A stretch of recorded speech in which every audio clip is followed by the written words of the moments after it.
Thank you for joining me for yet another video. So we are here, the channel is growing. I see you guys liking and watching. So if you haven't already, please like, subscribe, and share.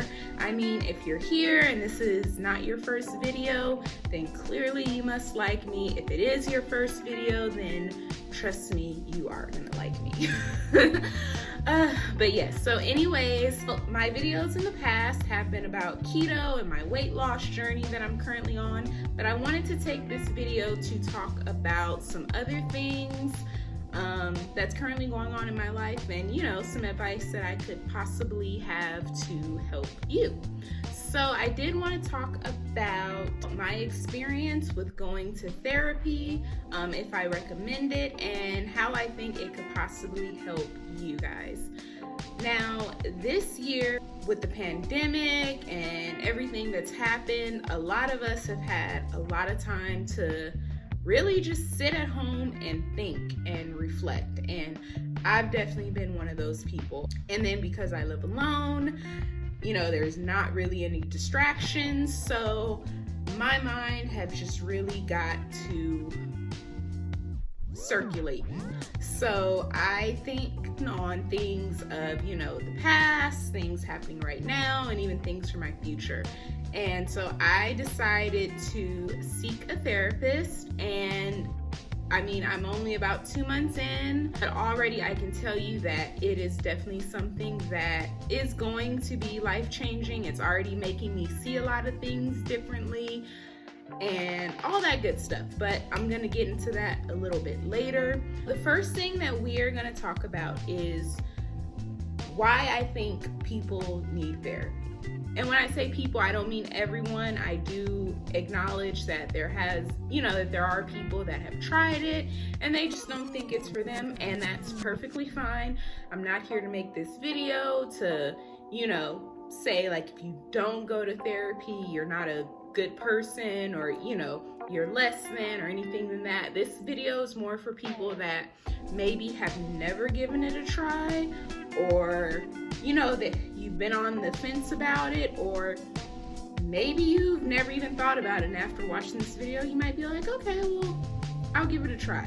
That's really who this video is for. And again, I am not a therapist, I'm not a medical professional, so anything expressed in this video is more so going to be my opinion. Let's see, how do I say this without it possibly coming out wrong?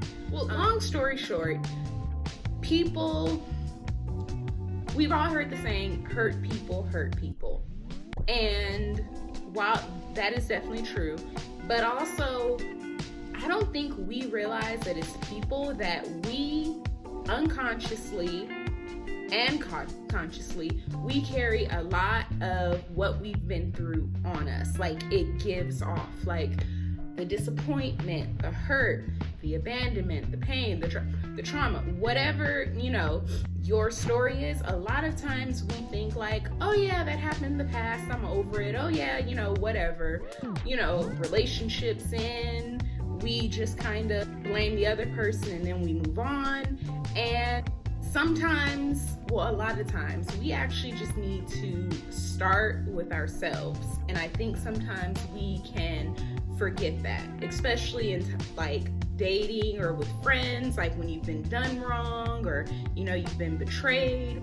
You kind of get caught up with pointing the finger at other people. And even if they were wrong, you kind of lose sight of, whoa, what did I do to maybe attract this person, or what could I have done differently? We kind of shy away from that. And I want to give the example of, sorry guys, getting comfy, because we have not healed from that pain or things in our past, like we still attract people who attract that type of behavior. Like, perfect example, I was watching the show Lucifer.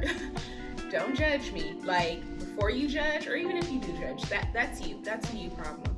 But Lucifer is a great show. Like, I love it. When it first came out, I was kind of like, why would I watch a show called Lucifer? How blasphemous. But it's really great.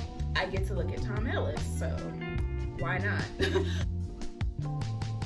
one episode of Lucifer, Mazikeen, who is, hell's best torturer or, worst demon or whatever, she on Earth, she is a beautiful woman, of course.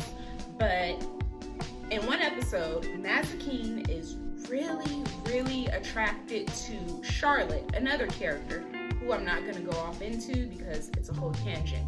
And they've been around each other before, but on this episode, she's just very attracted to her, like strongly sexually attracted to her. And she can't really understand why, but she's just like, I have to have you. So later in the episode, Charlotte is talking to Mazikeen and she explains to her, like, I've literally just been to hell and all this other stuff in her life. And Mazikeen is like, wait, you've just been to hell? And Charlotte actually recently, again, I'm not going to go way into her story, but she recently had died, obviously temporarily, and then she came back to life. Now in the show, they portray hell, one day on Earth is equal to like months or years in hell. So unfortunately, when she died, because she wasn't a good person, her soul went to hell. So when she came back, and she's trying to get her life back to normal before everything happened, but Mazikeen, who, hell's best demon, she smelled what Charlotte had been through. She smelled hell on her, so it just had such a strong pull on her. And when Mazikeen realized, like, oh, this is why I'm so sexually attracted to her, she kind of just backed off. And Charlotte was like, oh, where are you going? And she was just like, been there, done that, I'm trying to do new things. So one, kudos to Mazikeen for, having it together, I guess, for a demon.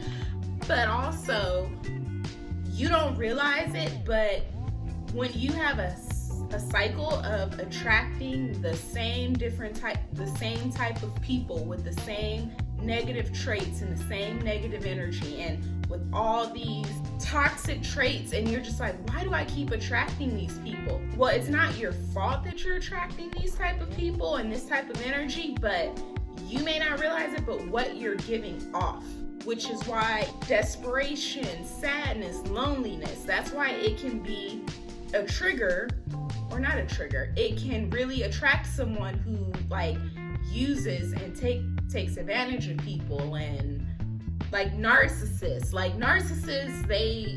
they look for people that are weak, people pleasers, because they use it to their advantage.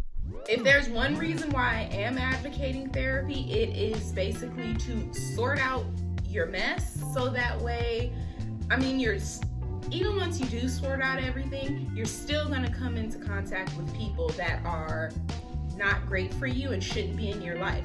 But you will have the tools and the discernment to be like, I see where this is going, back away. Not on my watch. If you find yourself in a place where it's like, why do I keep attracting all of this negative energy or all these certain types of people and dating and friends, it's time for you to pretty much just look at yourself. And even if you're not doing things consciously and intentionally, there's still something that you're giving off that's attracting that. So you kind of want to clear that out. When I started therapy with my first session with my therapist, she said, hey, all the baggage, everything that that you're experiencing or that you've been through, it's like coming back from a vacation and your luggage, you now have way more clothing, you have way more stuff in your luggage, and now it's just overflown, it's messy, it's dirty, it's just all over the place. And she said, I want you to look at this experience as every session, we're just going to unpack 1 to 2 items and slowly but surely just clear all that luggage out. And then when it's nice and empty, you're ready for your next vacation. I forgot the very end of her analogy, but basically just using every session as a chance to kind of slowly but surely unpack some things. And of course, while you're unpacking, it gets uncomfortable, but ultimately when everything's cleaned up, you can't go wrong with it. So that's why I recommend it. So sidebar, I need to invest in some fake lashes. I've been editing my videos and I just noticed, like, yeah, natural eyelashes are not cutting it for me. So yeah, time to get some fake ones.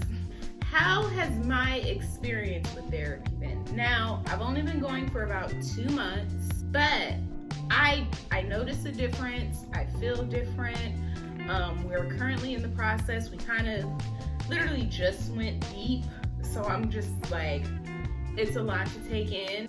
Yesterday I was pretty emotional, and then like the day after my session I was pretty emotional, but overall every session for me has been like, I come away feeling different. Like a couple of sessions I've left feeling like really good, really light, you know, yay. A few other sessions I've came away mad and angry, not mad at my therapist, but just mad of like, I'm having to rehash a lot of stuff.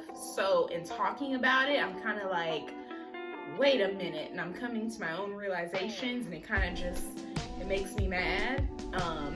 And then, yeah, some leave me even sad. So it's a very draining process for me. Everyone's experience is going to be different, but for me, it's pretty draining. Like after some sessions, I don't want to talk to anybody for the rest of the day. I kind of just want to be to myself. I definitely have my days. I went through a website, Therapy for Black Girls, and I figured this time around that I did want a therapist that was also African American, because there's a lot of things that I can talk about with any other therapist, but a lot of stuff, it just makes it so much easier when it is a person of either your same gender or, you know, your background. It just makes it easier. So if you are, no matter if you're Hispanic, Asian, you know, Filipino, anything like that, if you feel like going into therapy, like you are most comfortable with someone of your own ethnic background or gender, you're not crazy for that. You are very entitled to feel that way, and that's a very real feeling. In my last session a few days ago, we got to talking about a certain topic, and I didn't really know how to bring it up. I was kind of like tiptoeing around it, like, ooh, I don't want this to come out wrong or anything like that. But I'm guessing her being a Black woman as well, she was able to kind of pick up what I was saying, and then she was like, oh, do you mean XYZ? And I was like, yes. So it definitely, you know, made it easier. Not saying that a therapist of another background wouldn't have got what I was saying or understood, but it just made it easier.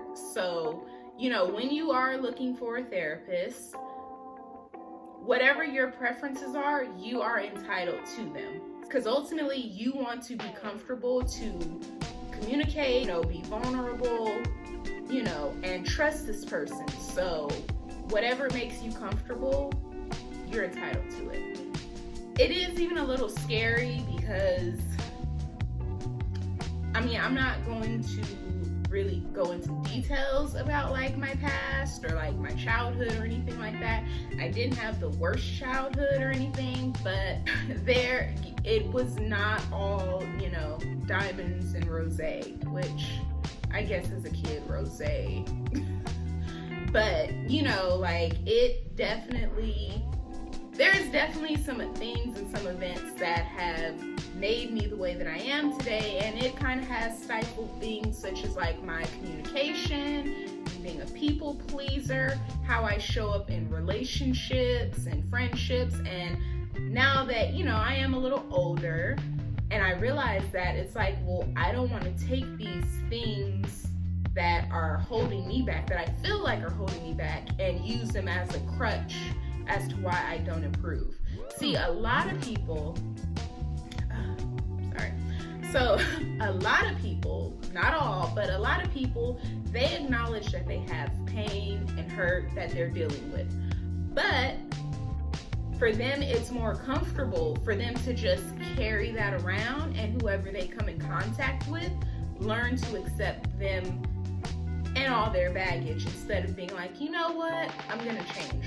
Like, I'm looking back now, I've met a few people that are like, that have had the mindset of, yeah, I know my attitude is messed up. Yeah, I know that like the way I treat people isn't good. Yeah, I know this, but it's because of when I was a kid. I experienced X, Y, and Z.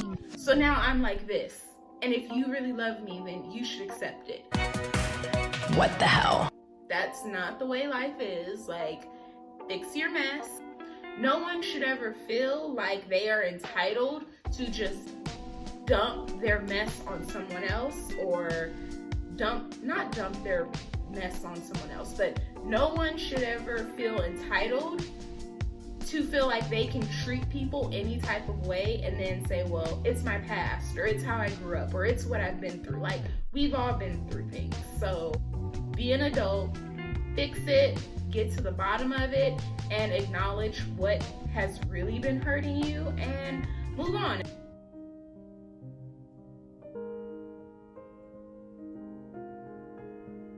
And forge some healthier relationships. I feel like if people, men and women, like, this is not just, not man bashing, not woman bashing, but just people. I feel like if people maybe just looked at themselves and did some work, in the words of Ayanla, do the work, and if they worked on themselves, maybe our dating world wouldn't be so bad. Maybe it'd be a lot easier, but I don't know. Again, I'm not a therapist. I'm just, one woman on her journey trying to, figure out my mess. So, and what do I want to get out of therapy?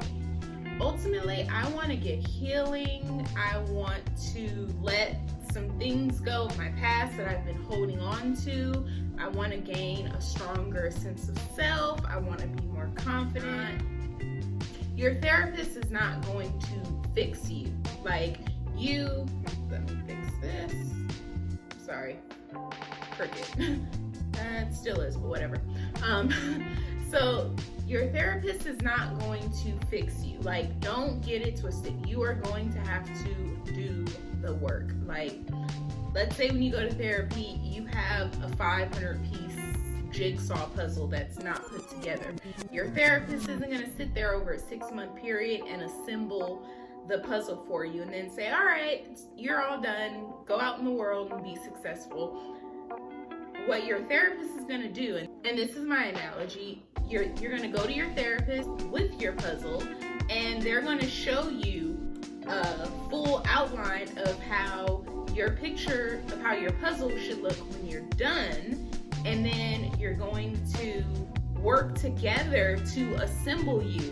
But your therapist is more going to be of an assistant and like a second set of eyes, so that, I don't know if that makes sense. To me, it does, but yeah, so they're not going to go and fix everything for you. They're going to give you the tools to be able to fix and navigate and, work and organize your life to your liking. Yeah, I just wanted to put that out there. So yeah, so that's what I'm looking to get out of therapy. A stronger sense of self. I want to, break some bad habits. And I guess one example is therapy has given me the tools to manage and fix other aspects in my life.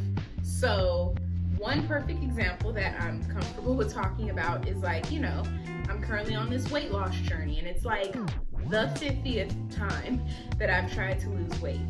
So this time with me going to therapy while trying to lose weight, I have someone that's talking to me about, okay, what are your triggers that maybe make you overindulge in eating, and what makes you go to food for comfort, and how can you find some other activities instead of food? And we've talked about that over a few sessions, and I've actually seen a world of difference. Like yesterday, I got up in the morning, I did my workout, and I was, pretty good day. And then like towards the end of the night, I was kind of anxious, and I don't know why, but I wanted to order a pizza.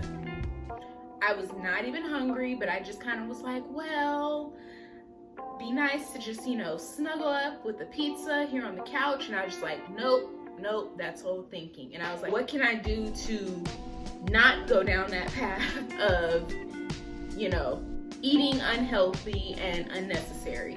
And I was like, guess I can go work out. Now, do I work out twice a day every day? No. But it did feel really good to, when I recognized that I was having one of those moments where I wanted to overindulge, I was able to choose something healthier and more productive. So that's, I guess, a great example of, what I am actually learning in therapy. So, more stories to come. I'll keep you updated. It is an ongoing process, and again, it's only been about 2 months for me. I've done therapy before, but none of them were very long term. A lot of them really only lasted for like a couple of months or just here and there because I did not really feel that comfortable with my therapist. Not saying that they were a bad therapist, not saying it was their fault, but I just did not get the connection that I did with this therapist. Like, by the end of the first session, I was just like she's amazing. So yeah, and so also, if you do seek out therapy, if the first 1 or 2 therapists don't work for you, it's not necessarily saying that therapy is not for you. You do have to find what you like. You're not guaranteed to love the first therapist that you come into contact with. So it might take you a few tries. So just wanted to, put that out there. So yeah, so that is just about all that I have to share with you guys today. Again, follow me on social media. My handles will be up here.